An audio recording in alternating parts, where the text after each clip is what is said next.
The wind sighed through the ancient pines of Montana's Bitterroot Range, carrying with it the distant hum of steel against steel. A steam locomotive carved its path through the mountains, its sepia glow frozen in memory. It was 1926, when the Northern Pacific Railway stood as a symbol of hope. The rails stitched small towns to the rest of the world, a lifeline through the unforgiving wilderness. Every train was a beating heart of fire and iron, proof of man's hunger to tame the land. Nightfall swept in, thick and velvet, drawing shadows across the peaks. Above, the sky blazed with stars, untouched by city haze, cold and brilliant in their number. From the distance came the long, mournful wail of a whistle, stretching across the valleys like a ghost's cry. The Great Northern Express pushed forward on its journey from Helena to Missoula, its headlamps spilling light through the swirling snow. The flakes whirled like dancers in its path, vanishing as quickly as they appeared. Smoke billowed skyward, twisting and fading until it became one with the dark. The rhythmic chug of the engine and the clatter of steel wheels against rails create a hypnotic symphony that has become the soundtrack of American progress. 63 passengers sit aboard the train's 5 passenger cars, all with their own stories, their own destinations. There are businessmen in tailored suits, families with wide-eyed children, workers returning to their homes after long absences, young couples embarking on new adventures. They read newspapers by lamplight, share quiet conversations, or stare out windows at their own reflections superimposed over the passing darkness. None are aware that this particular journey would become the subject of whispers and speculation for generations to come. In 1926, Montana was still wild at its edges. While cities like Helena and Missoula offered all the modern conveniences of the 20th century, electric lighting, automobiles, telephones, just beyond their boundaries lay a wilderness largely unchanged since the days of Lewis and Clark. Vast forests of lodgepole pine and Douglas fir stretched across mountainsides. Valleys remained untouched, saved for the occasional homestead or logging camp. Wolves still howled in the distance, their ancient calls a reminder that civilization's hold was tenuous at best. The railroad had tamed portions of this wilderness, carving steel pathways through previously impenetrable terrain. Engineers had blasted tunnels through solid rock, built trestles over dizzying gorges, laid thousands of wooden ties and steel rails across landscapes that had once seemed impassable. The railway companies spoke of this achievement in terms of conquest. Nature subdued, distance defeated, isolation overcome. But nature has a way of reminding us of our place in the grand scheme of things. Weather, geography, and the vast indifference of the natural world could still bring man's greatest achievements to their knees. The mountains kept their secrets, harbored their power, and sometimes perhaps something else does, too. Forces older than the mountains themselves, patient and watchful, disturbed by the intrusion of steam and steel into ancient places. February 17, 1926. The Northern Pacific Railway's overnight service departed Helena Station at precisely 7:42 p.m., right on schedule. The grand old station with its Victorian architecture and high-ceiling waiting room bustled with activity as passengers boarded. Porters in crisp uniforms loaded luggage. The station master checked his pocket watch against the large clock that dominated the wall, nodding with satisfaction at the punctuality that was the railway's pride. Steam hissed from beneath the locomotive as final preparations were made. Captain James Holloway stood on the platform, exchanging a few final words with station officials. At 52, Holloway was a picture of railway authority, his uniform immaculate, his gray mustache precisely trimmed, his bearing upright and dignified from decades of responsibility. He had navigated these routes for 15 years through blizzards and rock slides, mechanical failures and human errors. There was little that could surprise him anymore, or so he believed. The weather report noted light snowfall expected in the mountain pass. Nothing the experienced crew couldn't handle. Holloway had seen far worse conditions and brought his train through safely. His engineer, Thomas Granville, a taciturn man of 47 with hands permanently darkened by coal and grease, had been at the controls for 12 years. The conductor, William Parker, a friendly, efficient professional of 55, had been checking tickets and assisting passengers for over 2 decades. These men knew every curve, every grade change, every potential danger spot along the 124-mile route. They could feel the slightest change in the train's rhythm, diagnose problems by sound and vibration alone, predict weather changes by the smell of the air rushing past open windows. The Helena-Missoula route held no mysteries for them. It was as familiar as the hallways of their own homes. As the final boarding call echoed through the station, passengers hurried to claim their seats. Families embraced on the platform, exchanging promises to write. Business travelers straightened their ties and fedoras before stepping aboard. A young woman in a fashionable clock hat blew a kiss to a young man who would wait until the train disappeared from sight before turning away. At precisely 7:42 p.m., Holloway gave the signal. The whistle sounded long and clear with a lurch and the distinctive chuff-chuff of the steam engine. The Great Northern Express pulled away from Helena Station, beginning what should have been a routine overnight journey through the mountains of western Montana. The passenger manifest that evening included a curious mix of individuals, their lives intersecting briefly within the confines of the train's elegant cars. There was Harold Whitfield, a banker returning from business in the state capital, impeccably dressed in a 3-piece suit despite the late hour. A gold watch chain stretched across his substantial midsection, and his fingers adorned with a heavy Sign-8 ring, drummed impatiently against his leather briefcase. Whitfield had the preoccupied air of a man whose mind never fully left his ledgers and accounts.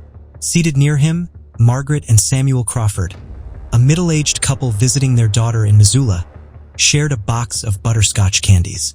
Samuel's weathered hands spoke of years of ranch work before his successful hardware store had allowed them a more comfortable life. Margaret's eyes still held the sharp observance of a woman who had raised 5 children on the frontier, missing nothing, prepared for anything. In the dining car, Elizabeth Harmon, a school teacher from but graded papers as she sipped her tea. Her wire-rimmed glasses perched on a nose that had spent decades buried in books.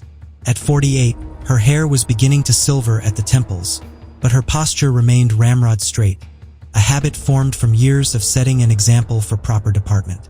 Her red pencil moved efficiently across student essays on the Founding Fathers, making neat corrections in a precise hand.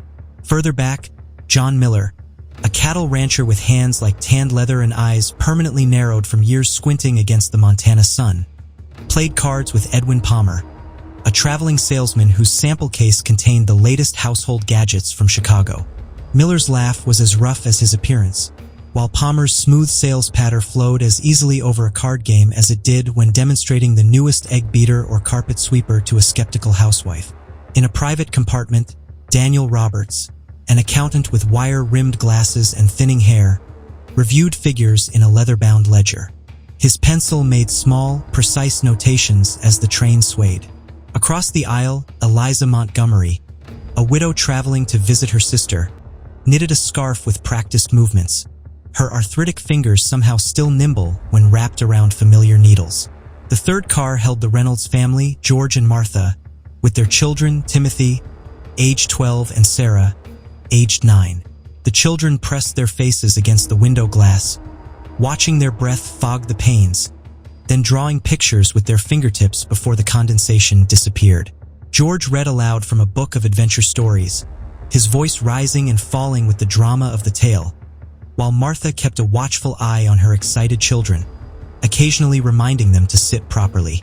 Each car filled with lives interconnected only by their temporary shared journey through the Montana night. Businessmen and farmers, teachers and housewives, the wealthy and those of modest means. Strangers united by the rails beneath them, the steam-hourred engine pulling them forward through the gathering storm, toward destinations they had no reason to doubt they would reach. By 9:17 p.m., the train had made good progress, climbing steadily into the mountains as heavy snow began to fall. The landscape had transformed from rolling foothills to steeper, more dramatic terrain. Massive pines lined the tracks, their branches heavy with snow, occasionally brushing against the sides of the train with a sound like whispered secrets. The moon, when visible through breaks in the clouds, cast an ethereal blue glow across the pristine white landscape, creating a scene of haunting beauty. Inside the passenger cars, lamps cast a warm glow against the windows, now frosted with intricate ice crystals that formed delicate patterns like nature's own stained glass.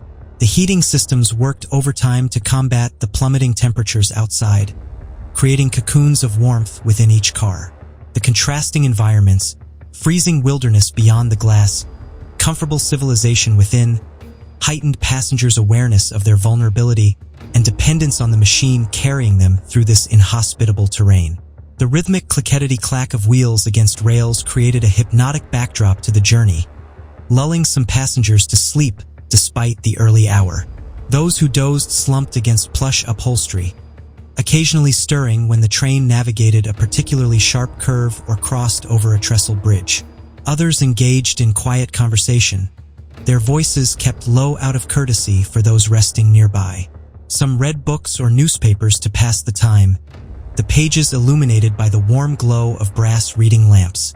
In the dining car, attendants in white jackets cleared away the remains of the evening meal. The scent of coffee lingered in the air, mingling with the faint aroma of pipe tobacco from the smoking section. Crystal glasses clinked gently against each other as they were stored away. Silver cutlery was counted and polished by staff preparing for the breakfast service that would begin before dawn. Outside, the snowfall intensified. What had begun as scattered flurries was quickly becoming a proper storm. Thick flakes swirled in the beam of the locomotive's headlamp, creating a mesmerizing vortex of white that seemed to pull the train forward into a tunnel of swirling snow. Visibility decreased with each passing minute. The world beyond the tracks was gradually disappearing, swallowed by the growing blizzard. It was precisely 10:43 p.m. when passenger Daniel Roberts, a 37-year-old accountant from but approached conductor Parker with an unusual complaint. Roberts had been working on his financial ledgers when he was distracted by what he described as an unusual sound. At first, he had dismissed it as the normal noises of train travel, perhaps another passenger speaking too loudly, or some mechanical function of the rail car itself. But as the sound persisted, becoming increasingly distinct, he found himself unable to concentrate on his figures. Roberts stood in the narrow corridor between passenger compartments, his normally neat appearance somewhat disheveled from hours of travel. His spectacles sat slightly askew on his nose, and he kept adjusting his tie nervously as he spoke. The overhead lamp cast dramatic shadows across his face, highlighting his growing discomfort. "Pardon me, sir," Roberts reportedly said, his voice lowered as if sharing a secret. "But would you mind asking the other passengers to quiet down? There's someone speaking very loudly near my compartment. It's most distracting." Parker, with the patient demeanor cultivated from decades of managing passenger concerns, nodded sympathetically. At 55, Parker had heard every conceivable complaint from travelers: compartments too hot or too cold, fellow passengers with annoying habits, suspicious noises from the machinery. He prided himself on addressing each concern with the same careful attention, regardless of how trivial it might seem. "Of course, Mr. Roberts. Let me investigate for you," Parker replied, straightening his uniform jacket. "Which compartment is disturbing you?" Roberts hesitated, his brow furrowing. "That's just it. I can't precisely locate it. The voice seems to move. Sometimes it sounds like it's coming from the compartment next to mine. Then it seems to be above or below, but it's definitely someone speaking, and quite distinctly, too." Parker's expression revealed nothing, though this was certainly an unusual complaint. With professional courtesy, he followed Roberts back to his seat in the third car. The car was dimly lit for the night journey, with most reading lamps extinguished as passengers attempted to sleep. Despite the train's constant motion, Parker moved quietly down the aisle, listening carefully for unusual sounds or disturbances. He found nothing unusual, just drowsy travelers and the ever-present rumble of the train. A woman dozed with her head against the window, a book still open in her lap. An elderly man snored softly, his hat pulled low over his eyes. Two businessmen conversed in whispers over a shared newspaper. Nothing that would account for Roberts' complaint.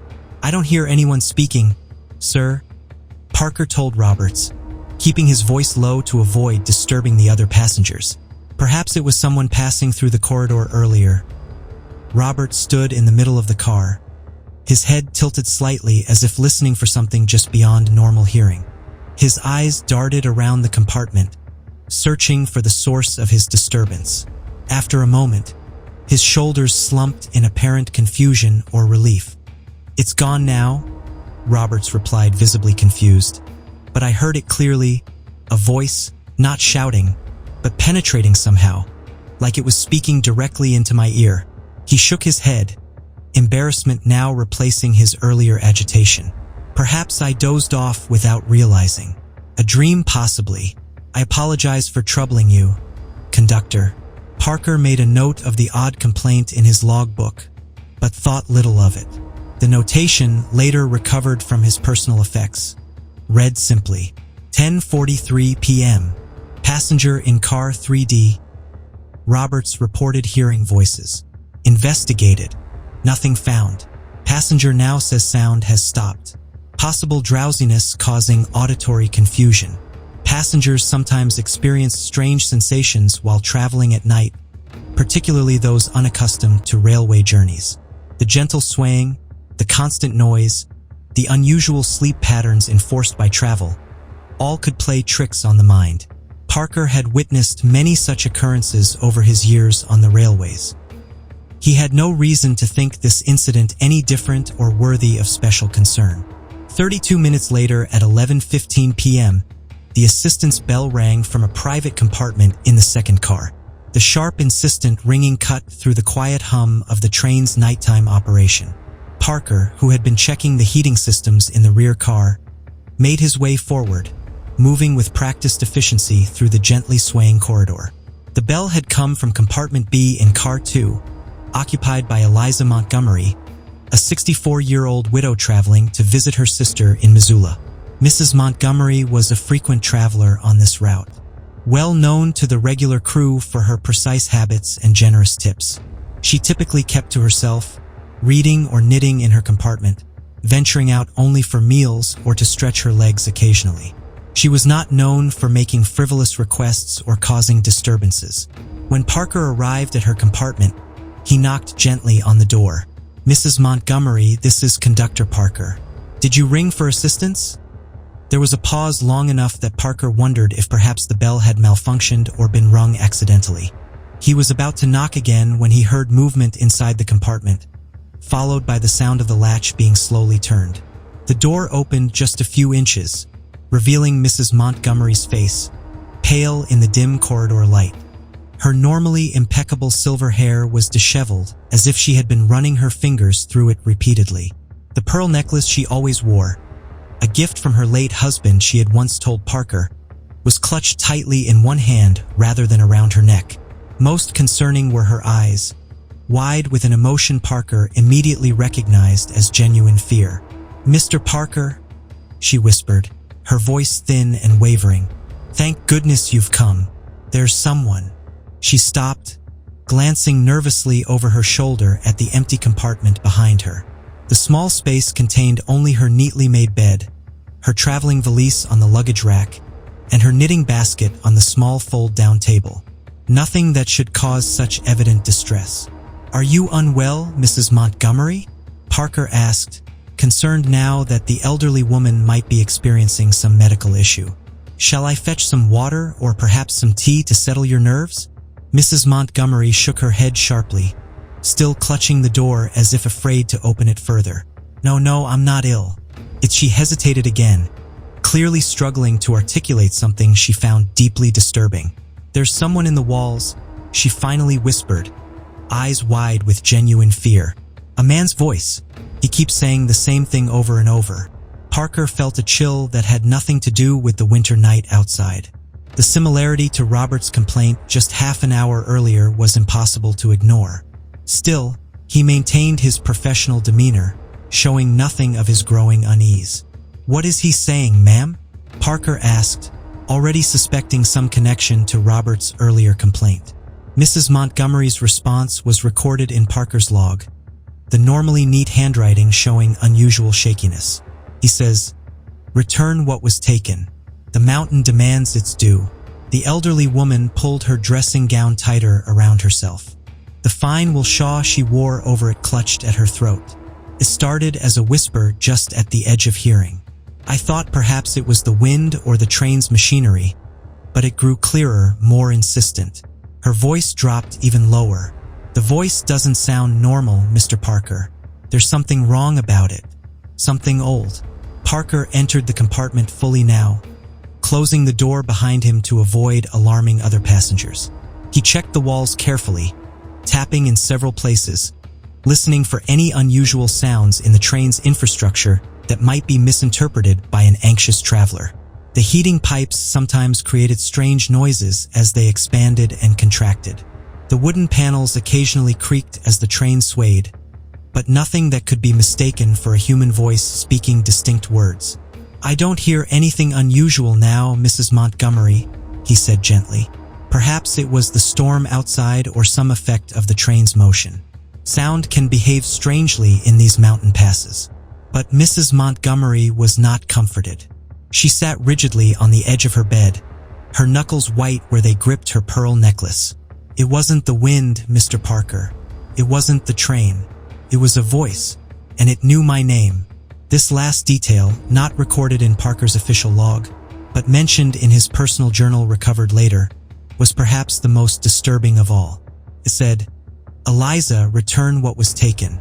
How could the wind know my name, Mr. Parker? How could the pipes? By 11:30 p.m., 5 more passengers had independently reported hearing the same voice, each describing identical words. In the first-class compartment, Harold Whitfield, the banker, had angrily summoned Parker, demanding to know what fool is playing gramophone recordings through the train's walls at this ungodly hour. In the third car, young Timothy Reynolds had awakened his parents, claiming someone was whispering in his ear while he slept. In the dining car, now closed for the night, say, for a coffee service, Elizabeth Harmon had abandoned her grating when the voice interrupted her concentration. None could identify where the voice originated. Some heard it as though someone were standing beside them, others as if it came through the walls or floor of the train. Some described it as masculine, others as neither male nor female, but somehow both or neither. Some heard it as a whisper, others as a normal speaking voice that nonetheless penetrated all other sounds. One passenger, 12-year-old Timothy Reynolds, traveling with his parents, claimed the voice seemed to come from inside his own head. "It wasn't like hearing someone talk," the boy explained to Parker, his parents hovering nervously nearby. "It was like when you think your own thoughts, except it wasn't my thinking. It was someone else thinking inside me." This disturbing description, deemed too upsetting to include in official reports, was nevertheless recorded in Parker's personal journal. The only consistency was the message itself, repeated verbatim by every affected passenger. "Return what was taken. The mountain demands its due." By this point, Parker was sufficiently concerned to report the strange occurrences to Captain Holloway.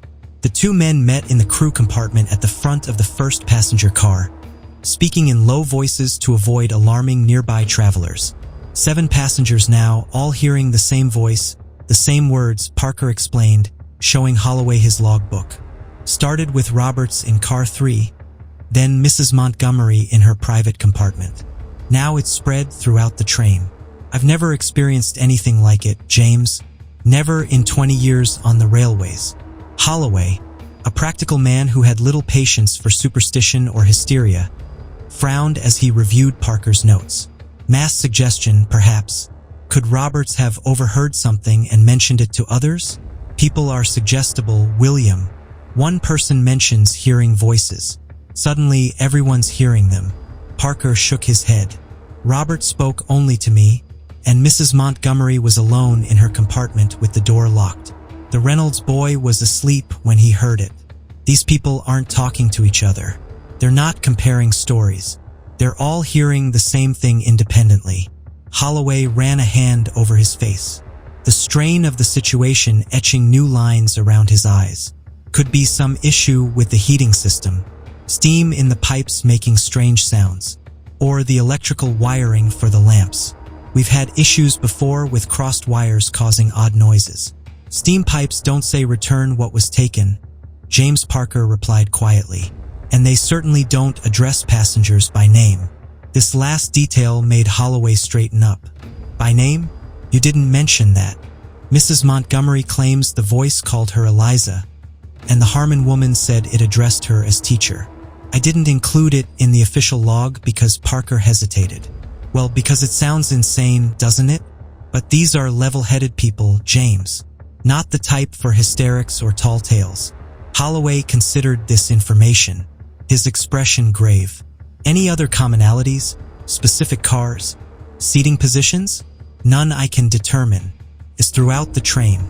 Different cars, different compartments. Some here at once, others repeatedly.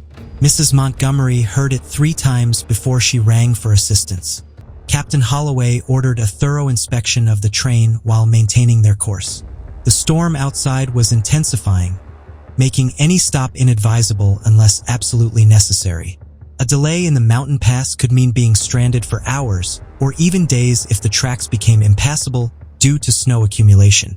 Better to push through to Missoula if the train was functioning properly. Crews checked every inch of accessible mechanical systems.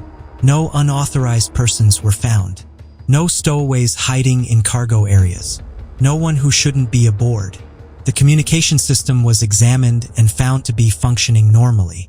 No crossed wires, no explanations for phantom voices. The heating system was operating as expected. The electrical systems for lighting showed no irregularities. Engineer Granville inspected the engine itself and reported everything in working order. Though he mentioned the coal seemed to be burning strangely, producing an unusual color to the flames that he couldn't quite explain. This detail, deemed irrelevant to the voice phenomenon, was noted but not investigated further. By 11:45 p.m., the mystery remained unsolved, and the number of passengers reporting the voice had risen to 12. Captain Holloway, still convinced there must be a rational explanation, ordered Parker to reassure passengers that engineers were addressing a minor issue with the train's communication system, and that the strange sounds would cease shortly. But even Holloway's rational mind began to question his own explanation when at 11:52 p.m., while alone in his private compartment reviewing track schedules, he heard it himself. A voice that seemed to come from everywhere and nowhere at once. Neither loud nor soft, neither male nor female, but ancient somehow. A voice that simply stated, "James Holloway, return what was taken. The mountain demands its due." Outside, the snowfall had intensified dramatically. What had begun as light flurries earlier in the evening had transformed into a full-fledged blizzard. Wind howled around the train cars, creating an eerie wailing that under other circumstances might have explained strange sounds. But no wind could form words, could address passengers by name. The landscape had vanished behind a wall of white. Even with the locomotive's powerful headlamp, visibility extended no more than a few yards ahead of the train. The rails themselves were becoming obscured by rapidly accumulating snow. In the engine compartment, Engineer Granville kept a vigilant eye on the tracks ahead. His experience and instincts now more crucial than ever as visual cues disappeared into the whiteout conditions.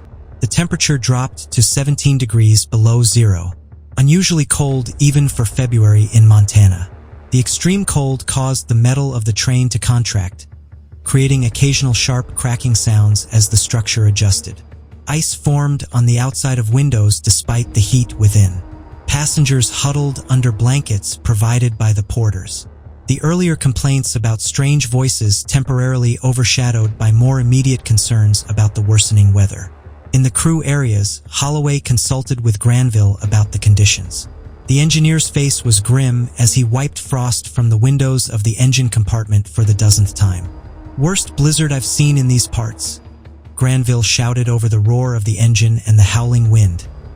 His breath formed thick clouds of vapor in the cold air. "We're making progress, but it's slow going. Visibility is nearly zero. Can we make it to Missoula?"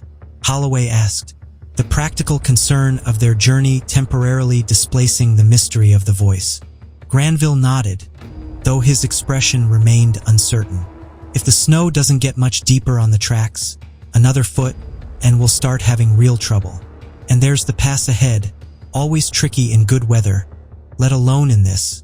He gestured toward the swirling whiteness beyond the glass. "How long did Thompson pass?" Holloway asked, consulting his pocket watch and the schedule in his hand. "At our current speed, we'll reach it just after midnight," Granville replied. "Assuming we don't have to stop to clear the tracks." Holloway nodded, making a notation in his log. "Keep our pace as is. Better to proceed cautiously than risk derailment." He turned to leave the engine compartment, then hesitated. "Thomas, have you heard anything unusual? Any voices?" The engineer's hands tightened almost imperceptibly on the controls. "Just the wind, Captain," he replied, not meeting Holloway's eyes. "Just the wind in the train. Nothing else." But as Holloway turned away, Granville added quietly, "Though the wind doesn't usually know what a man did 20 years ago in these same mountains." "Does it, sir?" Holloway froze, then left without responding, the implications of Granville's words hanging in the frigid air between them. At precisely midnight, every electric light on the train flickered simultaneously. Not the gradual dimming of a power fluctuation, but a sharp synchronized stutter that left passengers momentarily in complete darkness before the lamps regained their strength. The brief blackout elicited gasps and nervous laughter throughout the train, passengers assuming it was merely an electrical issue caused by the storm. In first class, Harold Whitfield dropped his glass of brandy, the crystals shattering on the floor as darkness enveloped his compartment. In the third car, the Reynolds children cried out, clutching at their mother as the familiar glow of safety vanished without warning. In the dining car, now empty, save for two attendants preparing for the morning service, coffee cups rattled inexplicably against their saucers, as if the entire train had shuddered without actually moving. In the engine compartment, Engineer Granville watched in disbelief as his gauges fluctuated wildly, pressure readings dropping to 0, then surging past safety limits. Temperature indicators swinging from freezing to overheating in seconds. The control panel, normally illuminated by steady electric bulbs, plunged into darkness before flaring back to life with unusual brightness. The needle on the speedometer oscillated violently despite no change in the train's actual velocity. Most disturbing of all, the coal in the firebox, which should have been burning with the steady orange-red glow of high-grade coal, briefly burned blue, an intense, unnatural color that cast strange shadows throughout the engine compartment. Granville, a man of science and mechanics, found himself crossing himself instinctively, a gesture from his Catholic childhood that he had abandoned decades ago. The train's whistle sounded of its own accord, a long, mournful cry that no one had triggered. The sound echoed across the mountain landscape, bouncing back distorted and somehow deeper, as if the mountains themselves were answering with their own voice. Granville's fireman, a young man named Michael Sullivan on his first mountain route, looked to the engineer with undisguised fear. "Mr. Granville," he whispered, "what happening to the train?" Granville had no answer. In 12 years on this route, in 30 years of railroading, he had never experienced anything like this.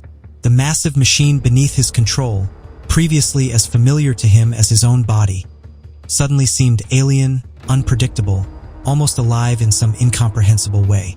And then, according to 17 separate passenger accounts collected later, the voice was heard throughout the entire train simultaneously. No longer isolated to individual experiences, no longer intimate whispers directed at specific passengers. It resonated through every car, every compartment. Passengers who had been sleeping were jolted awake. Conversations halted mid-sentence.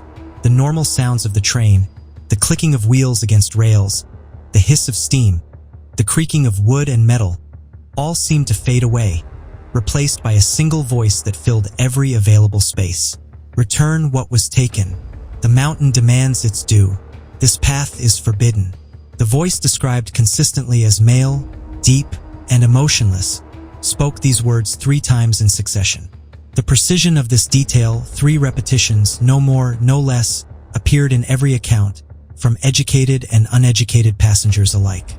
From the youngest child capable of articulating the experience to the eldest traveler aboard, passengers reported a strange quality to the sound.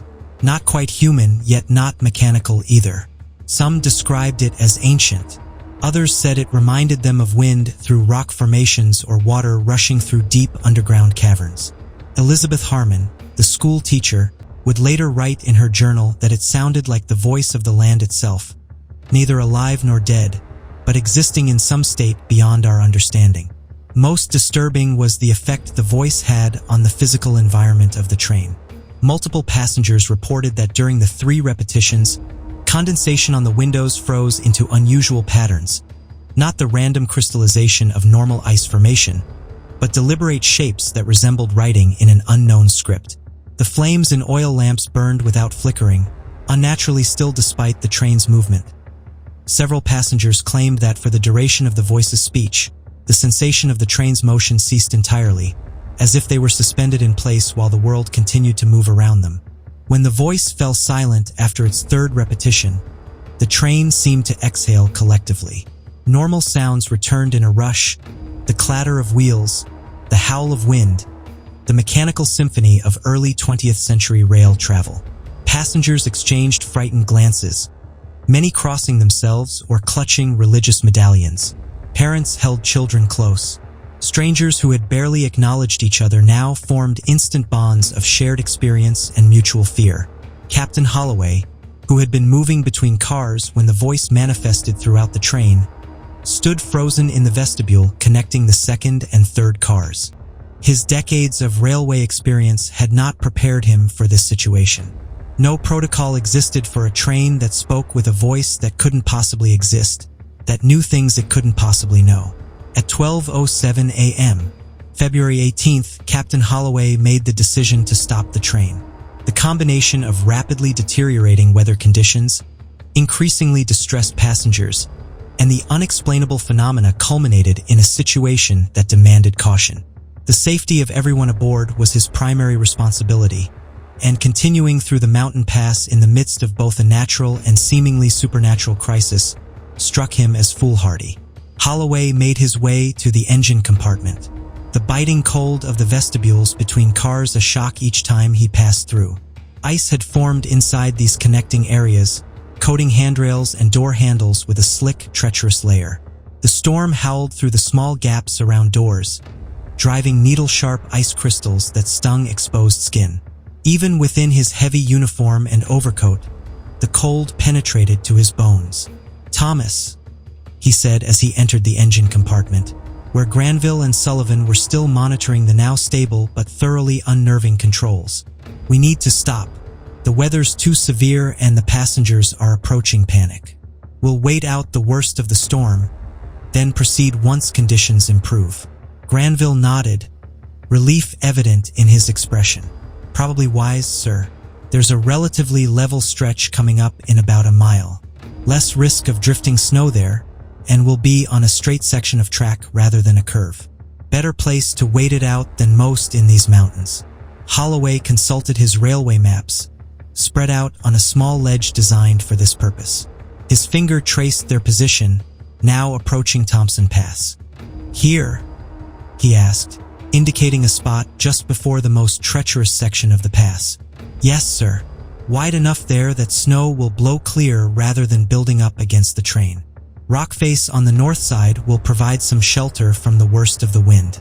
Granville pointed to the location, his finger leaving a smudge on the precisely drawn map. Holloway nodded decisively. "Bring us to a stop there, then. I'll inform the passengers and crew. We'll post watches through the night, maintain heat in the cars, and resume our journey once daylight and weather permit." The train began to slow, the rhythmic clacking of wheels decreasing in tempo as Granville skillfully applied the brakes. Even this normal operation seemed somehow different tonight, the usual mechanical sounds taking on an almost organic quality, as if the train were a living thing gradually settling into rest rather than a machine responding to controls. The Great Northern Express came to a halt near Thompson Pass, approximately 68 miles from Helena and 56 miles from Missoula. According to the official railway report, they were on a stretch of track that ran alongside a steep ravine with mountain walls rising on the opposite side. The location was precisely as Granville had described, relatively flat with a rock formation providing some protection from the northerly winds that drove the blizzard with increasing fury against the train. Holloway ordered increased coal for the engine to maintain steam pressure, which would be necessary to keep the heating systems functioning throughout the night. The passenger cars, designed for the harsh Montana winters, were well insulated with efficient heating systems that circulated warm air even when the train was stationary. Blankets were distributed to all passengers along with hot coffee and tea from the dining car stores. Parker moved through the cars, explaining the situation to passengers in his calm, reassuring manner. A precautionary stop, ladies and gentlemen. Captain Holloway has determined it's safer to wait until visibility improves before navigating the most challenging section of our route. We'll resume our journey at first light or sooner if conditions permit. Please remain in your seats or compartments, and our staff will ensure your comfort throughout the delay. Most passengers accepted this explanation with resignation. Rail travel in winter often involved unexpected delays, and safety was a priority everyone understood. A few grumbled about missed connections or appointments in Missoula, but even these complaints were muted by the visible evidence of the storm's severity outside the windows and the still fresh memory of the inexplicable voice that had addressed them all. What happened next would become the subject of investigation, speculation, and eventually legend. At 12:23 a.m., Conductor Parker was moving through the passenger cars, reassuring travelers that they would resume their journey once conditions improved. The delay, while inconvenient, was a standard safety precaution in such severe weather. Nothing to cause alarm, nothing unprecedented, just the prudent decision of an experienced railway captain. He had just entered the second car when the first sign that something was terribly wrong manifested. Passengers reported hearing a sound like grinding metal followed by what several described as the mountain itself shifting. The noise didn't come from the engine or the wheels or any identifiable part of the train. It seemed to emanate from the very ground beneath them, a deep resonant grinding that vibrated through the rails and up into the train's structure. Elizabeth Harmon, seated by a window, would later describe seeing the rock face beside the tracks ripple like water in the brief moment before all hell broke loose. Harold Whitfield claimed that the brandy in his glass formed geometric patterns just before it sloshed violently over the rim. Margaret Crawford reported that her wedding ring grew unbearably hot against her finger for precisely 3 seconds, leaving a burn mark that would remain for weeks afterward. The train shuddered violently. Those still awake felt a sudden lurch followed by the sensation of movement. Not the familiar forward momentum of railway travel, but a sideways slide. Passengers were thrown against the walls of their compartments. Luggage tumbled from overhead racks. Lamps swayed wildly, some breaking and instantly extinguishing, plunging sections of the train into darkness. In the dining car, every piece of glassware and china simultaneously shattered, not from falling or impact. Attendants reported that the items simply disintegrated where they stood, as if subjected to some impossible pressure or frequency. The sound was like 1,000 wind chimes breaking at once, a crystalline cascade that briefly overwhelmed even the howling of the storm outside. The temperature inside the train plummeted. Passengers who moments before had been comfortably warm under blankets now saw their breath clouding before them. Frost began forming on interior surfaces with unnatural speed, spreading across windows and walls in patterns that to several observers resembled writing in an unknown language. Parker was thrown against a compartment door, his shoulder taking the brunt of the impact. Dazed but driven by years of training and responsibility, he pulled himself upright and began checking on passengers, many of whom were crying out in confusion and fear. "Stay in your seats," he called out, his authoritative voice cutting through the chaos. "Hold on to something stable. This will pass." But even as he spoke these reassuring words, Parker knew something unprecedented was occurring. In all his years on the railways, through blizzards and avalanches, mechanical failures and track washouts, he had never experienced anything like this sideways motion. This feeling that the train was being pulled rather than simply sliding. Captain Holloway would later testify that he applied emergency brakes immediately but to no effect. The braking system responded normally. Pressure released, brake shoes engaged against the wheels, but the train itself did not slow or stop its lateral movement. Engineer Granville reported that the engine controls responded normally, but the train itself did not. It was as if, in his words, something else had taken control. The sideways motion continued for approximately 20 seconds, though many passengers would recall it as lasting much longer. The train moved perpendicularly to the tracks toward the ravine that paralleled their route on the south side.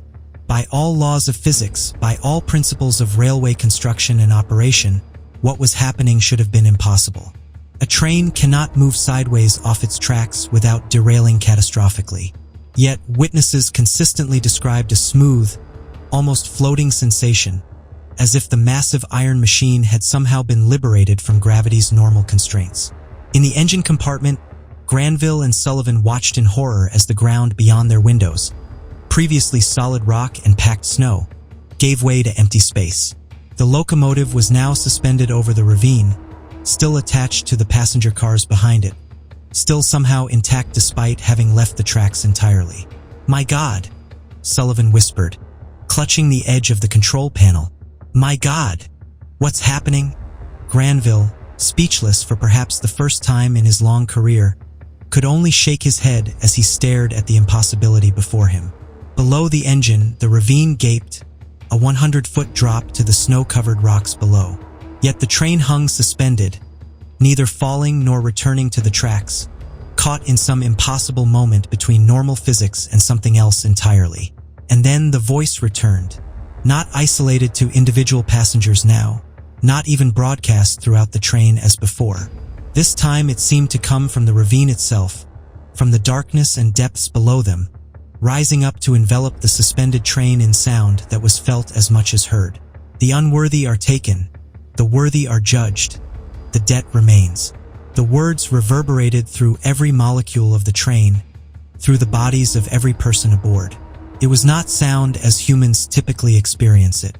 It bypassed the ears entirely, manifesting directly in the mind. Many passengers would later report that they heard the voice in their native language, regardless of their fluency in English.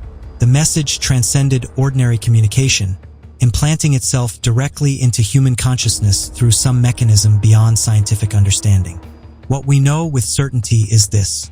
At approximately 12:25 a.m., the Great Northern Express, with all 63 passengers and 7 crew members aboard, vanished from its position on the tracks.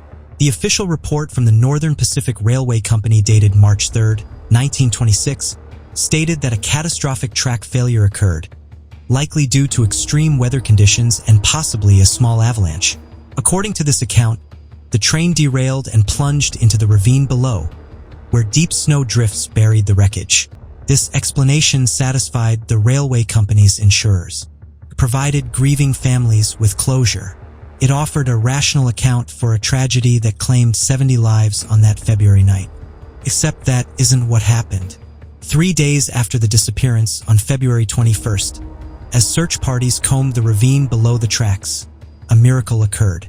11 people, 8 passengers and 3 crew members, including conductor Parker, were found alive, not in the ravine, not buried under snow and twisted metal. They were discovered walking along a rural road nearly 7 miles from the accident site, all suffering from exposure and confusion. Their stories defied explanation. According to the survivors, the train had not derailed, at least not in any conventional sense. They described a moment when the physical world seemed to bend around them. Several reported a sensation of falling, not down into the ravine, but sideways into somewhere else. Conductor Parker's official statement described it as like the world turned inside out for a moment. What followed, by all accounts, was darkness. Not the darkness of night or enclosed spaces, but what survivor Elizabeth Harmon described as an absence of everything: light, sound, even air. Most reported losing consciousness during this phase.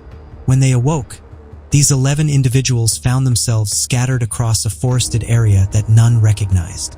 The train was nowhere to be seen. The other passengers and crew had vanished. It was still night, still snowing, but the blizzard had subsided to gentle flurries. Most disturbing of all, each survivor reported that in the moment before the bending occurred, the voice had returned. This time it spoke different words. "The unworthy are taken, the worthy are judged, the debt remains." The Northern Pacific Railway Company worked diligently to suppress these accounts. Official statements referred only to trauma-induced delusions and the effects of hypothermia on the human mind. The survivors were compensated generously for their silence. Medical experts were brought in to explain away their shared experience as a form of mass hysteria. But in private journals, letters to loved ones, and eventually deathbed confessions, the truth emerged. These 11 people experienced something that defied conventional explanation, something that haunted them for the remainder of their lives. The search for the train continued for weeks. No wreckage was ever found. No bodies recovered. The ravine revealed nothing but undisturbed snow and ancient pine trees. It was as if the Great Northern Express, with 59 souls still aboard, had simply ceased to exist. By summer of 1926, the Northern Pacific Railway had rebuilt the section of track where the incident occurred. Passenger service resumed along the Helena-Missoula route. Life continued. The missing were mourned, then gradually forgotten by all except those who had loved them. The survivors went their separate ways. Some left Montana, seeking distance from the site of their trauma. Others stayed, drawn by some inexplicable connection to the place where 59 others had vanished. All reported strange dreams in the years that followed. Dreams of a train moving through darkness, of passengers frozen in time, of a voice that continued to speak words they could never quite remember upon waking. For 55 years, the mystery of the Great Northern Express remained just that, a mystery, a footnote in railway history, a ghost story told by Montana locals, a tragedy without resolution until 1981, when history repeated itself in ways that would finally bring the truth to light. The winter of 1981 was particularly harsh in Montana. February brought record snowfall to the western portion of the state, with temperatures plunging well below zero for days at a time. On the evening of February 17th, exactly 55 years after the disappearance of the Great Northern Express, Amtrak's Empire Builder departed Helena Station bound for Missoula. The Empire Builder followed essentially the same route as its predecessor had decades earlier, though the track had been modernized, signals upgraded, safety measures enhanced. 27 passengers boarded in Helena that evening. The crew consisted of 5 Amtrak employees, all experienced professionals. Among the passengers was Robert Parker, the 68-year-old son of William Parker, the conductor who had survived the 1926 incident. Robert had made this same journey every year on the anniversary of his father's experience. A pilgrimage of sorts, seeking what? Answers, connection, perhaps closure for the event that had shaped his family's history. Also aboard, though unknown to Robert, was Catherine Harmon Wells, granddaughter of Elizabeth Harmon, another survivor from 1926. Catherine, a journalist for the Missoula Sentinel, was researching an article about Montana railway history. She had grown up hearing her grandmother's hushed accounts of that night, stories that family members dismissed as the imaginings of an old woman affected by trauma and age. The Empire Builder pulled out of Helena Station at 7:35 p.m. Light snow was falling. The forecast predicted increasing intensity overnight, but nothing that would threaten railway operations. The train was equipped with modern snow-clearing equipment, powerful headlamps, and the latest communication technology. As they climbed into the mountains, passengers settled into their routines. Some read books or magazines. Others chatted with fellow travelers. A few dozed, lulled by the rhythm of the train. In the dining car, Robert Parker nursed a cup of coffee, occasionally glancing out at the darkness beyond the window. At 10:11 p.m., a college student named Michael Chun approached a crew member with an unusual complaint. "Is there some kind of announcement system malfunction?" he asked. "Someone keeps talking over the speakers in my car, but I can't understand what they're saying." The crew member, Lisa Dawson, checked the announcement system and found nothing amiss. She accompanied Chun back to his seat, but heard nothing unusual. Thinking it might be sound carrying from another passenger's radio or tape player, she made a general announcement requesting that all electronic devices be used with headphones. 20 minutes later, an elderly man in the rear car reported hearing someone talking through the walls. His description matched Chen's male voice, unclear words seemingly coming from all around him. By 11:15 p.m., 7 passengers had independently reported similar experiences. The train manager, David Coleman, ordered a thorough check of the communication systems and a walkthrough of all cars. Nothing unusual was found. Outside, the snowfall had intensified significantly.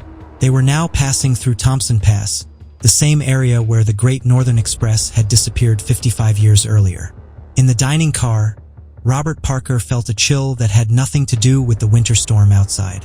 He had heard nothing unusual, but the reports from other passengers awakened memories of his father's stories. Stories told in the dark of night when the elder Parker would wake sweating from nightmares. At approximately 11:30 p.m., Catherine Harmon Wells, seated in the second car, heard it. A man's voice, neither loud nor soft, but perfectly clear despite the ambient noise of the train. She would later describe it as like hearing someone speak inside your own mind. The voice said, "Return what was taken. The mountain demands its due." Catherine froze her coffee cup halfway to her lips. These were the exact words her grandmother had reported hearing in 1926. Words that Catherine had included in her research notes just hours earlier. Words she had told no one else on the train. She rose from her seat and moved quickly toward the dining car, drawn by an inexplicable certainty that she would find Robert Parker there. Though they had never met, though she had no way of knowing he was on the train, some intuition guided her directly to his table. "You're William Parker's son," she said without introduction. "And you heard it too." Parker looked up at the stranger, confusion giving way to understanding. "No," he said quietly. "I haven't heard anything. But you have, haven't you?" "The same thing my father heard." The voice. By midnight, 13 of the 27 passengers reported hearing the voice. Most described the same message. A few heard variations. "This path is forbidden or the debt remains unpaid." Train manager Coleman, increasingly concerned about the strange reports and the deteriorating weather conditions outside, contacted the nearest station. The decision was made to continue to Missoula, now less than an hour away, rather than stop in the mountains during the blizzard. At 12:07 a.m., February 18, 1981, exactly the same time as in 1926, the train's electrical system fluctuated. At 12:25 a.m., the exact moment the Great Northern Express had vanished 55 years earlier, the Empire Builder passed the precise spot where the previous incident had occurred. Passengers would later describe a sensation like passing through an invisible membrane. The lights flickered once, then stabilized.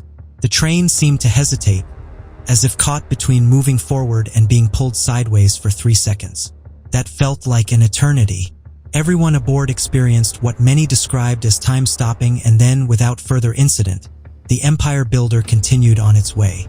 The strange voice was not heard again. The electrical systems functioned normally. By 1:15 a.m., they arrived safely at Missoula Station, where emergency services waited to check passengers for signs of cold exposure or trauma. Most wrote off the experience as a combination of bad weather, power fluctuations, and suggestion. Stories of the 1926 incident having influenced what they thought they heard. Railway officials investigated and found no technical explanations for the voice or the brief power issues. The official report cited weather-related anomalies and possible electromagnetic interference from the storm. But for Catherine Harmon Wells and Robert Parker, the incident was far from over. Their chance meeting had connected two pieces of a 55-year-old puzzle.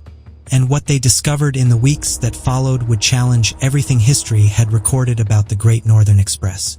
After arriving in Missoula, Catherine invited Robert to examine her research materials, including her grandmother's journals, newspaper clippings, and private correspondence between the 1926 survivors.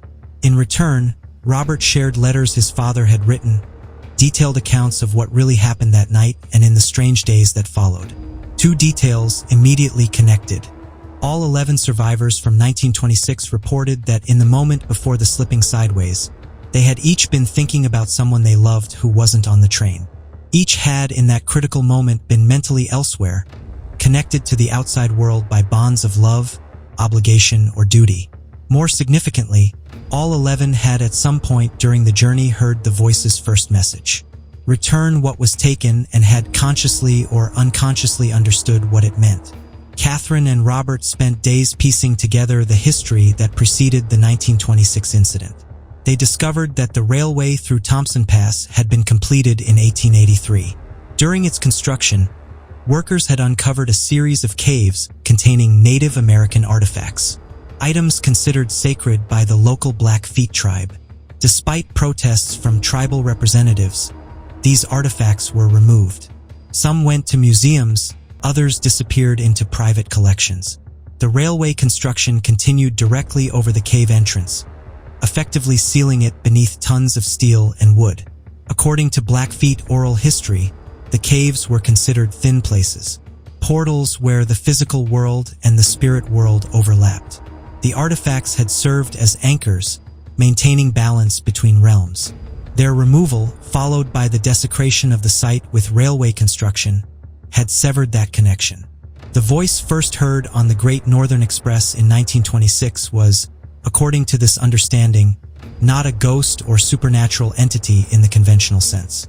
It was the mountain itself, or something that had existed within the mountain since time immemorial, attempting to communicate across worlds to right an ancient wrong.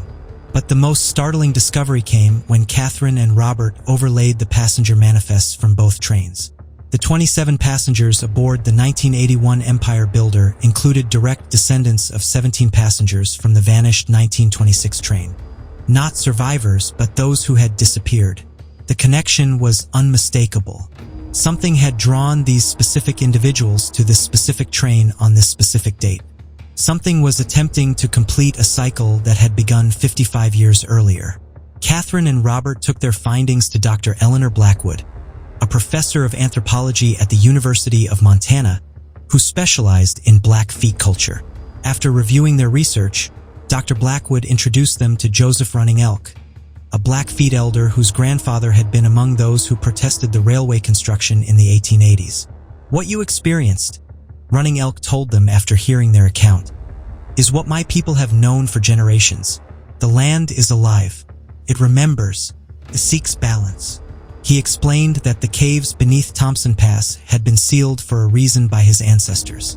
They contained not only sacred objects, but served as a boundary between worlds. The railway's construction had not merely stolen cultural artifacts. It had disrupted an ancient equilibrium.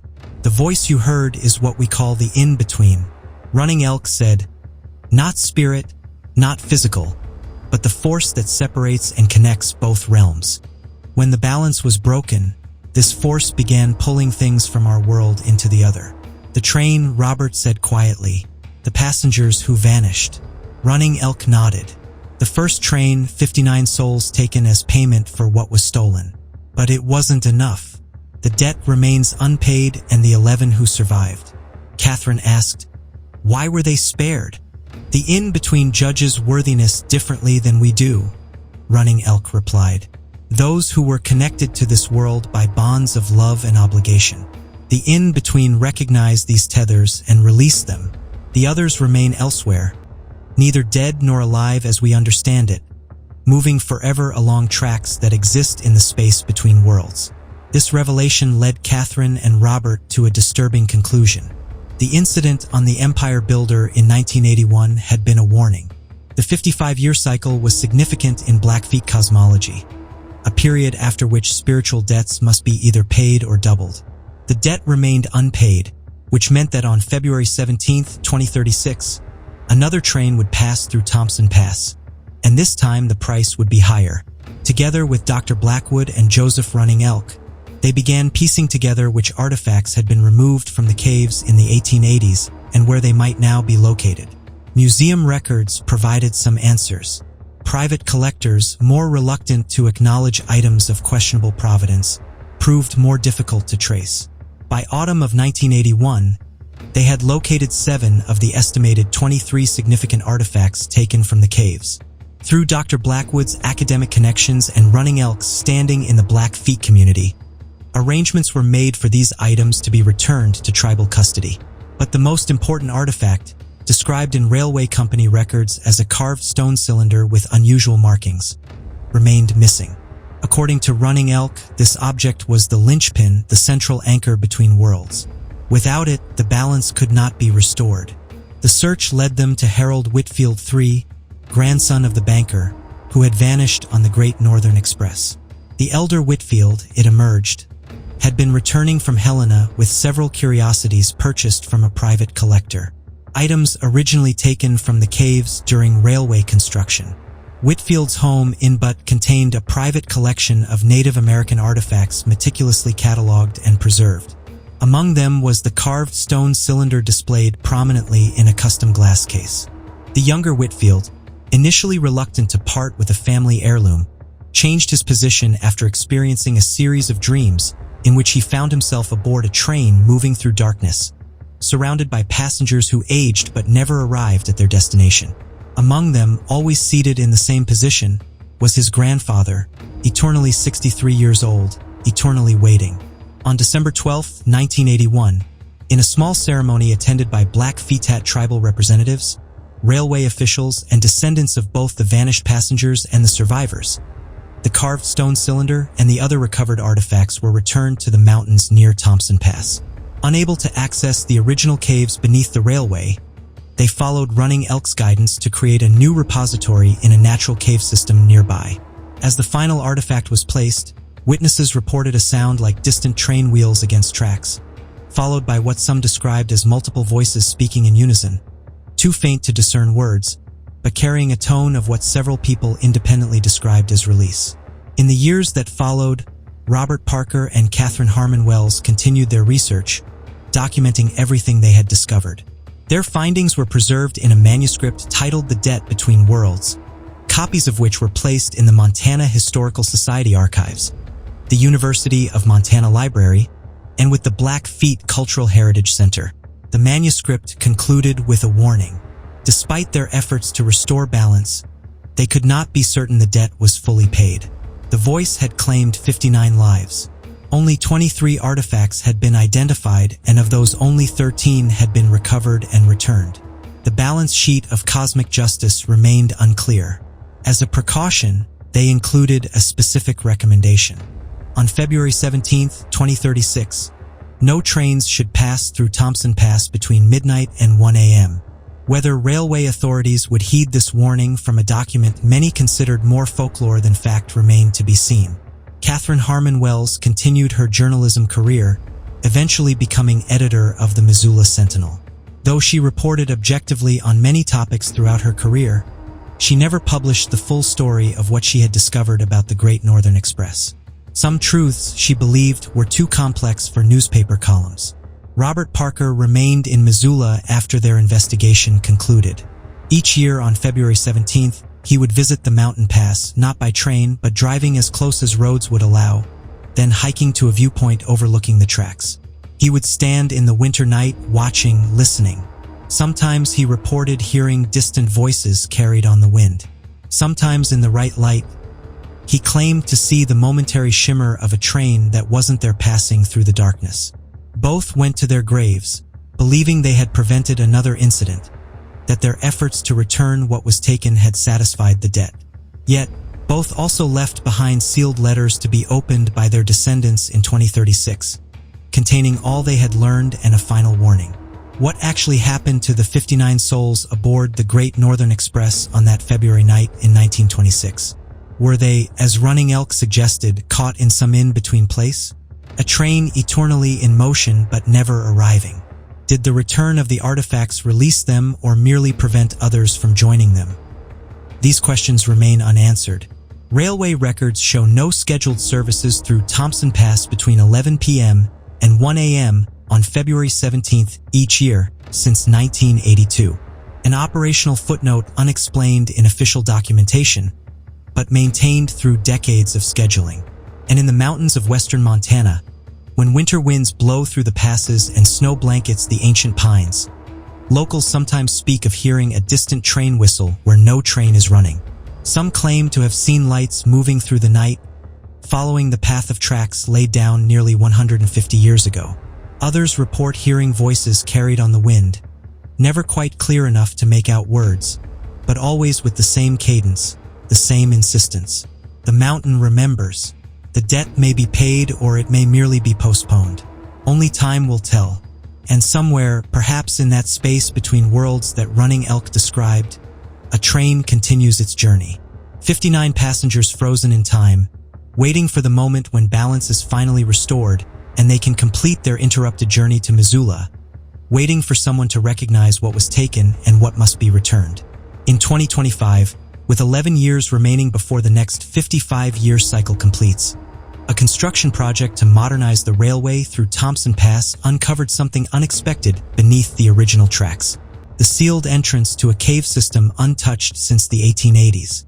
Railway authorities, citing safety concerns, resealed the entrance and rerouted the planned construction. The incident received little attention in local news, but in certain circles, among those who remembered the stories, who had access to Catherine and Robert's manuscript, who understood what might be awakening beneath the mountain, preparations quietly began for February 17, 2036. The debt remains, the mountain remembers, and the voice that spoke to passengers across 55 years of separation waits to be heard again. Some debts cannot be forgotten, even across generations. Some journeys once begun must ultimately be completed, whether in this world or another. The lost train of 1926 may yet be found. The passengers who vanished may yet return. Or perhaps they are exactly where they are meant to be, custodians of ancient knowledge, guardians of the threshold between worlds. Their eternal journey a reminder of what happens when we take what is not ours to possess. Listen carefully when the winter wind blows through Montana's mountain passes. That sound like distant wheels on steel tracks, like voices carried across impossible distances, might be more than just the wind. It might be a message repeated across decades. Return what was taken. The mountain demands its due. And if you find yourself on a train passing through Thompson Pass on a snowy February night, pay attention to the voices you hear. They may be trying to tell you something important, something that connects past and present, this world and another, a debt unpaid and a journey unfinished. For every passenger on the lost train reported the same strange voice. And 55 years apart, history threatened to repeat itself. Will it happen again? The answer lies buried beneath the mountain, in the spaces between worlds, in the memories carried by those who understand what was taken and what must be returned. The clock is ticking. February 17th, 2036 approaches and the mountain is patient, but it does not forget.